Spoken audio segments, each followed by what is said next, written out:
Hello friends, कैसे हो आप। स्वागत है एक और कविता के साथ मेरे यूट्यूब चैनल में। ये कविता कुछ ज़्यादा ही मेरे दिल के करीब है, सो सुनते हैं। साल 2018 जून का महीना, तपतपाती गर्मी, दिल्ली का कृष्ण कॉलोनी। प्रीलिम्स का एग्ज़ाम हो चुका था, मैं पास नहीं हुआ था। मैं टूटा, मेरे ऊपर लगी कई सारे लोगों की उम्मीदें टूटी। आज मेरा ट्रेन था, शिवगंगा सुपरफास्ट। मैं कश्मकश में हूँ, घर जाकर एक बार घर वालों से मिलकर आता हूँ, मगर मुंह कैसे दिखाऊंगा। खैर, पिछले 3 दिन से मैं इसी कश्मकश में हूँ कि सारा सामान लेकर घर चला जाऊंगा। सामान तैयार है, मैं भी। ट्रेन के समय का इंतज़ार है, मगर जी नहीं मान रहा। फिर मैंने कलम उठाया और लिख दिया दिल की बात। फिर मैंने कलम उठाया और लिख दिया दिल की बात।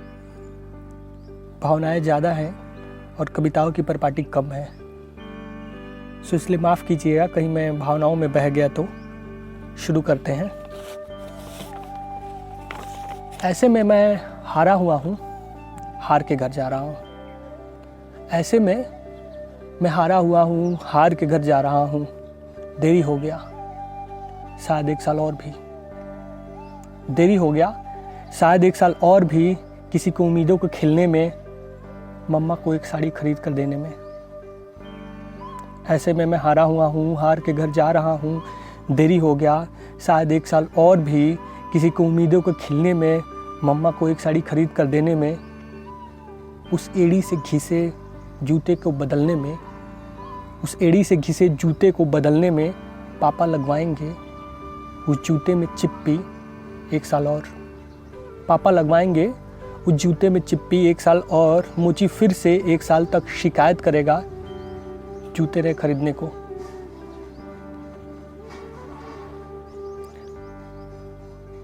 मम्मा 1 साल और, मम्मा 1 साल और गोहरी पर रोटी पकाएगी, फूकनी से आग जलाएगी। भाई 1 साल और घर में सूखी रोटी बनाने का शिकायत करेगा। ऐसे में मैं हारा हुआ हूँ, हार के घर जा रहा हूँ। कि फूलों से चढ़ी तस्वीर, फूलों से चढ़ी पति की तस्वीर, इकलौते बेटे को लेकर बंद कमरे में मेरी लाचार बहन शायद 1 साल और रहेगी। कि फूलों से चढ़ी पति की तस्वीर और इकलौते बेटे को लेकर बंद कमरे में मेरी लाचार बहन 1 साल और रहेगी। उसके बच्चों को कंधे पर चढ़ाकर घुमा नहीं पाऊंगा, उसके बच्चों को कंधे पर चढ़ाकर घुमा नहीं पाऊंगा, उसके लिए खिलौने खरीद न पाऊंगा। देरी हो गया, शायद 1 साल और। मैं हारा हुआ हूँ, हार के घर जा रहा हूँ। बड़े भैया 1 साल और शादी की राह देखेंगे, बड़े भैया 1 साल और शादी की राह देखेंगे। रहना होगा शैशवावस्था में ही उनके कल्पित स्टार्टअप्स को।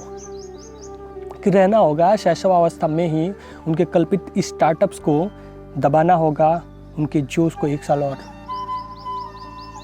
समाज का ताने सुनना होगा, निठल्ले और लाचार का उपमा 1 साल और झेलना होगा। कि समाज का ताने सुनना होगा, निठल्ले और लाचार का उपमा 1 साल और झेलना होगा। ऐसे में मैं हारा हुआ हूँ, हार के घर जा रहा हूँ।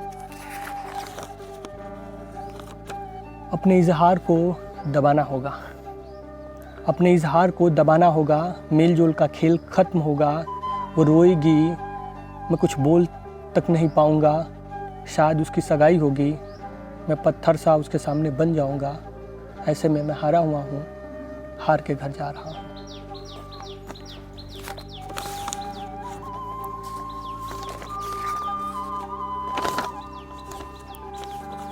अब साल 2018 जून का महीना, शाम का समय, बनारस हिंदू यूनिवर्सिटी।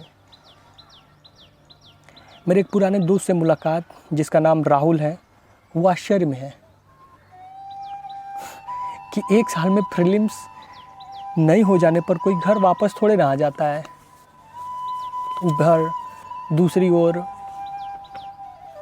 मेरे दिल्ली में बने परम मित्र देवेंद्र भाई का फ़ोन पे फ़ोन आ रहा है कि जय, ऐसे मैदान से भागा नहीं जाता है।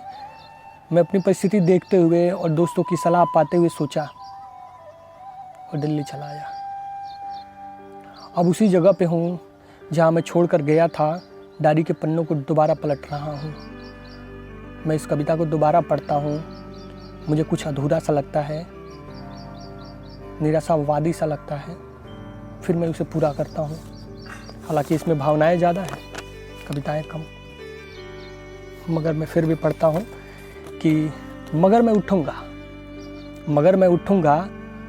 हार का मज़ा चखाने वालों को, मगर मैं उठूँगा हार का मज़ा चखाने वाले को, जीत का मज़ा चखाने के लिए। मैं हारा हुआ हूँ, मरा नहीं हूँ। मैं हारा हुआ हूँ, मरा नहीं हूँ। मैं उठूँगा ये बतलाने के लिए उन नादानियों को, मैं उठूँगा ये बतलाने के लिए उन नादानियों को कि तुम सच नहीं हो। उस भोलेपन को, उस बावलेपन को, उस निकम्मेपन को ये बतलाने के लिए कि तुम सच कभी नहीं थे। तुम्हें जीतने के लिए हमेशा कोई था। कि मैं उठूँगा ये बतलाने के लिए उन नादानियों को कि तुम सच नहीं हो। उस भोलेपन को, उस बावलेपन को, उस निकम्मेपन को ये बतलाने के लिए कि तुम सच कभी नहीं थे। तुम्हें जीतने के लिए हमेशा कोई था। थप्पड़ मारने के लिए उस गरीबी के मुंह पर मैं बार बार उठूँगा, साबित करने के लिए उन सबको खोखला जवाब देने के लिए उस बेरोजगारी के वक्त को मैं लड़ूंगा। अकेले सही पर लड़ूंगा, उसे हराऊंगा। वो सब दरकिनार होकर मुझे रास्ता देंगे, वो सब दरकिनार होकर मुझे रास्ता देंगे और मैं बाहें में बाहें डालकर अपनों के साथ बड़े अदब से चलूँगा। Thank you so much. Stay tune. मिलते हैं फिर दोबारा।